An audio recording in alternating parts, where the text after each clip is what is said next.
নমস্কার বন্ধুরা, আজকে আপনাদের সাথে আমি একটা রান্নার ছোট ব্লগ শেয়ার করব।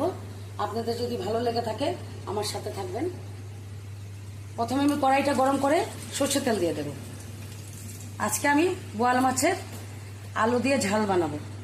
সরষের তেল দিয়ে দিলাম, অল্প রাঁধুনি বাকর দিলাম। দেখুন আমি আলু পাতলা করে কেটে নিয়েছি, বোয়াল মাছ ভেজে নিয়েছি আর টমেটো কুচি নিয়েছি। এখন আমি আলুটা দিয়ে দেব। দেখুন আমি বাটা মাছের জন্য ঝিঙে কেটে নিয়েছি, এটা দিয়ে আলু দিয়ে বাটা মাছের ঝাল হবে। দেখুন আমার মাছের ঝোলটা ফুটে উঠেছে। এটাতে আমি কিছু মশলা দিইনি, আদা বাটা, জিরা বাটা, ধনে বাটা আর অল্প পেঁয়াজ দিয়ে রান্নাটা করলাম। খেয়ে দেখবেন বানিয়ে বাড়িতে, অসাধারণ লাগে। মাছগুলো এখন দিয়ে দেব। এটা বোয়াল মাছের ঝাল, আলু দিয়ে বোয়াল মাছের ঝাল। দেখুন মাছের ঝোলটা রেডি। আমি এখন ধনেপাতা দিয়ে নামিয়ে নেব।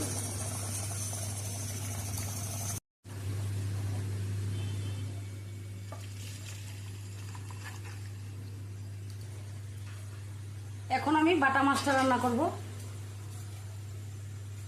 তেল গরম করে নিয়েছি, এখন পেঁয়াজ কুচিটা দিয়ে দেব।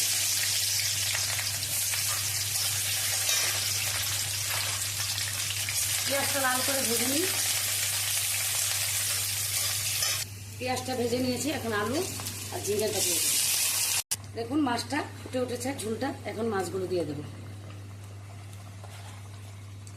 মাছের ঝোলটা রেডি, ধনেপাতা দিয়ে নামিয়ে নেব। আপনাদের সাথে আজকের লাঞ্চ মেনুগুলো আমি পরে শেয়ার করব। মাছের ঝোলটা আমার রেডি, নামিয়ে নেব।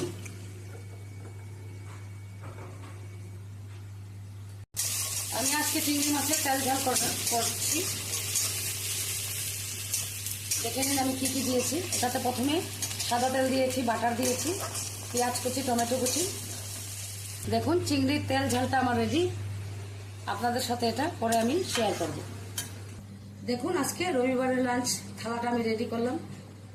ভাত, লেবু, কাঁচা লঙ্কা, বোয়াল মাছের ঝাল আলু দিয়ে, চিংড়ি মাছের তেল ঝাল, বাটা মাছের ঝিঙে দিয়ে আলু দিয়ে ঝোল। আর এটাতে নিয়েছি একটা চাটনি, তিল, বাদাম, নারকেল দিয়ে একটা চাটনি বানিয়েছি।